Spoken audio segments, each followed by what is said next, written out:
क्या इमरान खान अलीमा खानम को पार्टी का सरबराह बनाने जा रहे हैं या पार्टी क़यादत उनके हवाले करने जा रहे हैं? अगर ऐसा है तो क्यों करने जा रहे हैं और क्या वो ऐसा कर सकते हैं? ये बड़ी इम्पॉर्टेंट चीज़ है क्योंकि इमरान खान के मुखालफिन आसमान सर पर उठा रहे हैं कि जी मोरूसी क़यादत के ख़िलाफ़ इमरान खान का मौक़िफ़ अब कहाँ चला जाएगा, ये जा रहा है। इस पर बात करूँगा। दूसरा ये कि पीपल्स पार्टी और मुस्लिम लीग नून एक बार फिर आमने सामने खड़े हैं और इस बार नवाज शरीफ या बेनज़ीर भुट्टो नहीं या नवाज शरीफ या आसिफ अली जरदारी नहीं बल्कि मरियम और बिलावल भुट्टो जो हैं वो आमने सामने खड़े हैं। वैसे तो इनकी मुनाफ़क़त की लड़ाई माजी में एक बार नहीं हुई, दो बार नहीं हुई, हज़ारों बार हुई है। जब भी इन्होंने अवाम को बेवकूफ़ बनाना चाहा है ये एक दूसरे के मुखालिफ बन के खड़े हो गए और जैसे ही इलेक्शन ख़त्म हुए और ये दोनों फिर एक दूसरे के करण अर्जुन भाइयों की तरह एक दूसरे के गले में बाहें डाल के हंसते हुए चले गए और अवाम से कहते रहे कि कैसा लगा मेरा मजाक। तीसरी इंपॉर्टेंट चीज़ ये है कि आईसीसी ने पाकिस्तान के फास्ट बॉलर हारिस रऊफ़ और बैट्समैन साहबजादा फरहान को तलब कर लिया है और ये तलब किया भारत की क्रिकेट बोर्ड के दरख्वास्त के ऊपर। तो क्या उन पर पाबंदी लगने जा रही है, क्या होने जा रहा है, ये बड़ा एक इम्पॉर्टेंट चीज़ है। जब आप मेरा ये देख रहे होंगे वीलॉग तो तब तक हो सकता है कि शहबाज शरीफ की मुलाकात हो जाए डोनाल्ड ट्रंप से। मुलाकात में क्या होगा ये तो फिर अब तफसीलात आई जाएंगी। वैसे मीडिया को अंदर जाने की इजाज़त नहीं है, लेकिन क्या शहबाज शरीफ इमरान खान की तरह ऐसे करके अपने टांग पे टांग रख के बैठेंगे उसके सामने और क्या उसकी आंखों में आंखें डाल के इमरान खान की तरह ऐसे करके बात करने की जुर्रत रखते हैं? इसके ऊपर बात करूंगा। ये चार इंपॉर्टेंट चीज़ें आज की मेरी जिस पे मैंने आपसे बात करनी है। सबसे पहले आज अलीमा खानम की जानिब एक नई जो कैंपेन शुरू हुई है और वो मैं आज दो प्रोग्राम में रहा उसमें भी इस पे बात हुई कि अलीमा खानम को पार्टी की क़यादत गैर महसूस अंदाज में सौंपी जा रही है। तो इमरान खान तो कहते थे कि मोरूसी सियासत जो है अब उनके ख़िलाफ़ है, तो वो आज अपनी बहन को ये क़यादत कैसे देने जा रहे हैं। तो मैं आपको एक बात बताऊं कि पीटीआई की जो स्ट्रक्चर है उसमें पीटीआई का सदर है Pervaiz Elahi, vice chairman senior vice chairman Shah Mahmood Qureshi हैं, इस वक्त चेयरमैन जो हैं वो बैरिस्टर गौहर हैं। यानी पार्टी क़यादत के ओहदे तो सारे ही ख़ानदान से बाहर हैं। अब क़यादत की जहाँ तक बात है तो क़यादत और ओहदा होना दो अलग चीज़ें। भाई जब आपके अंदर तप्पड़ ही नहीं होगा किसी किस्म का, आप इमरान खान के लिए स्टैंड नहीं ले सकते, आप इस्टेब्लिशमेंट से जाके मिल जाएंगे, आप वो सब कुछ करेंगे जिससे इमरान खान को नुकसान हो, तो कोई तो बाहर आएगा, कोई तो अपने पैरों पे खड़ा होगा। और बहन से ज़्यादा अपने भाई के लिए कौन खड़ा हो सकता है? हज़रत कायद-ए-आज़म रहमतुल्लाह अलैह के साथ कौन खड़ा हुआ था? फातिमा जिन्ना। तो आज वही किरदार जो है अलीमा खानम निभा रही हैं जो फातिमा जिन्ना ने अपने भाई के लिए किया था। लेकिन ये बात आप मेरी याद रखिएगा कि इमरान खान ने ये बारहा कहा भी है, आप सुन के हैरान हो जाएंगे कि उन्होंने पार्टी क़यादत ने जब उन्हें ये कहा गया कि जनाब अलीमा खानम पार्टी के मामलात में बोली तो उन्होंने कहा कि जो गैर ज़रूरी बात हो आप उनको ना माने। यहाँ तक भी अलीना शिगरी बड़ी मारूफ एंकर हैं, उन्होंने कहा कि इमरान खान ने तो यहाँ तक भी कह दिया गंडापुर को कि आप उनका नंबर ब्लॉक कर दें। इतना स्ट्रिक्ट है वो आदमी, अंदाज़ा करें आप अपने नज़रियात के हवाले से। और ये भी है कि इमरान खान जैसे ही बाहर आएगा अलीमा खानम का किरदार ख़त्म हो जाएगा। लेकिन अगर आज इमरान खान के साथ के इर्द गिर्द जितने भी लोग बैठे हुए सब मुनाफिकीन और वो उनकी ख्वाहिश हो कि इमरान खान बाहर ना आए तो फिर बहन तो बाहर आएगी। और आप ये देखें कि जब से अलीमा खानम आई है पार्टी के अंदर एक नई जान पैदा हो गई है और पार्टी के अंदर रोज़ एक नई एक्टिविटी होती है, नहीं तो इन लोगों ने तो तबाही फेर दी थी। दूसरी इंपॉर्टेंट चीज़ जो है वो ये कि आज मरियम साहिबा ने खिताब करते हुए बिलावल का कि ऐसी कि तैसी फेर दी और मरियम का कहना था कि ये बिलावल तुम कौन होते हो मुझे ये कहने वाले कि बेनज़ीर इनकम सपोर्ट से करो, और जब अभी सैलाब ही नहीं आया था तो तुमने कहना शुरू कर दिया था गैर मुल्की इमदाद लाओ गैर मुल्क। अब आगे से मरियम साहिबा ने एक लतीफ़ा, वैसे तो वो बहुत माशाल्लाह फ़नी लतीफ़े जो हैं वो सुनाती हैं, फ़नी भी और लतीफ़े भी। तो आज उन्होंने कहा कि मैं नवाज शरीफ की बेटी हूँ और क्या कहते हैं मैं किसी के आगे हाथ नहीं फैलाऊंगी। तो मुझे हंसी आ रही थी। 7 बार मुस्लिम लीग नून जो है इसकी हुकूमत IMF के पास जाके पैरों को चाटती रही है, अभी भी IMF के पैरों को चाट रही है। वो कह रही है मैं किसी के आगे हाथ नहीं फैलाऊंगी। आपके अब्बे ने पाकिस्तान का बेड़ा गर्क कर दिया कर्जे ले लेके, आप कहती है मैं किसी के आगे हाथ नहीं फैलाऊंगी। और दूसरी चीज़ ये कि ये लड़ाई 2 शहजादियों में भी तकसीम हो गई है।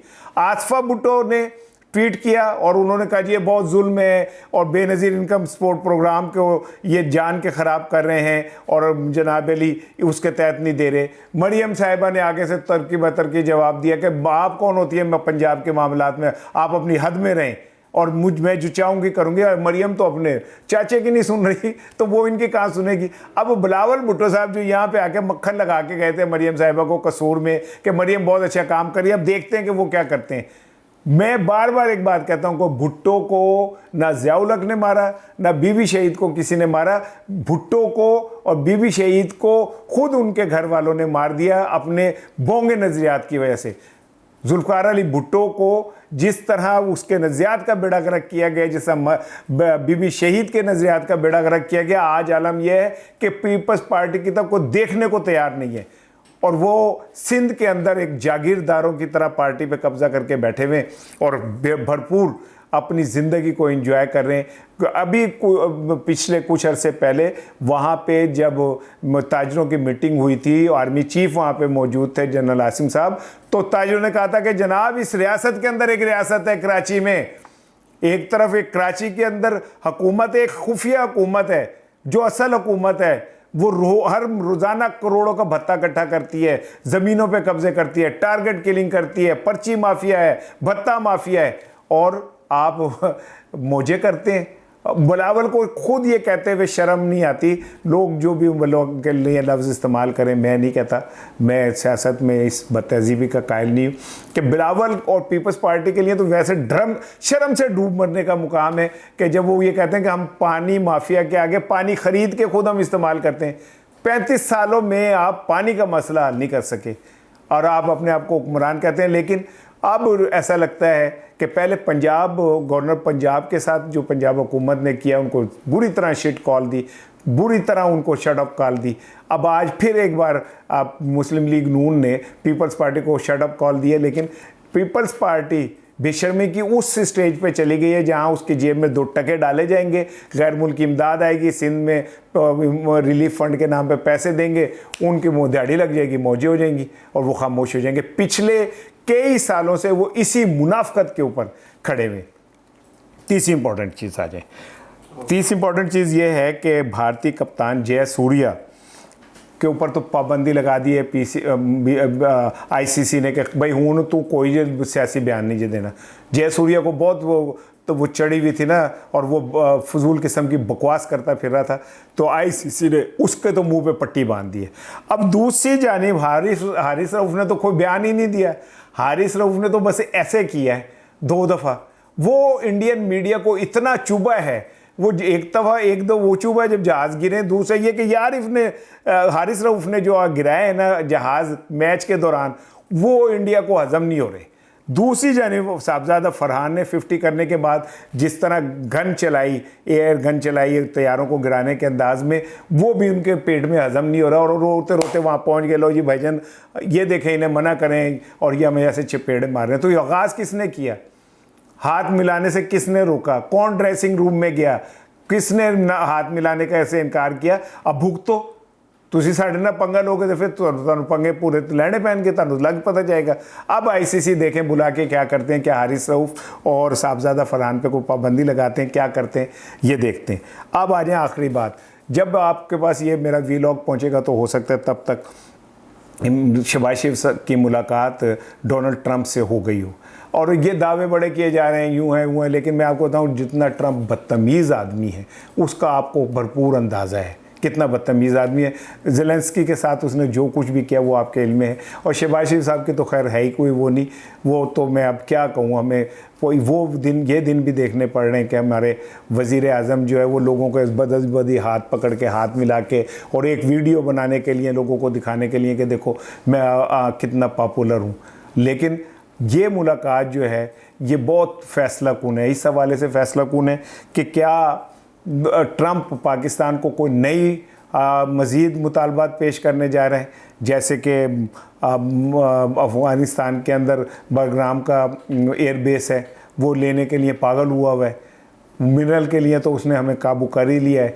ये सारी चीज़ें इतना ज़्यादा मैटर कर रही हैं कि क्या शहबाज शरीफ में इतनी हिम्मत है कि वो आफिया सिद्दीकी की वापसी का मुतालबा कर दें। या ये कह के आपने मसला कश्मीर के हल का वादा किया था, आप हल कर दिखाएं। क्या शहबाज शरीफ के अंदर इमरान खान की तरह की इतनी जुर्रत है कि वो ये कहे कि तुमने गज़ा के लिए जो भी करारदाद आती है वहाँ पे क्या कहते हैं सीज़ फायर के लिए तुम उसे वीटो कर देते हो। जब इसराइल को बदमाशी दिखाता है, गुंडागर्दी दिखाता है, तो तुम उसे प्रोटेक्ट कर रहे होते हो। बड़े अहम सवाल हैं और मुझे पता है कि शहबाज शरीफ साहब में इतनी ज़रूरत नहीं है, इसीलिए मीडिया को पाबंद कर दिया गया है कि वो नहीं अंदर आएंगे। अंदर क्या होता है ये आने वाला वक्त बताएगा। अस्सलाम वालेकुम।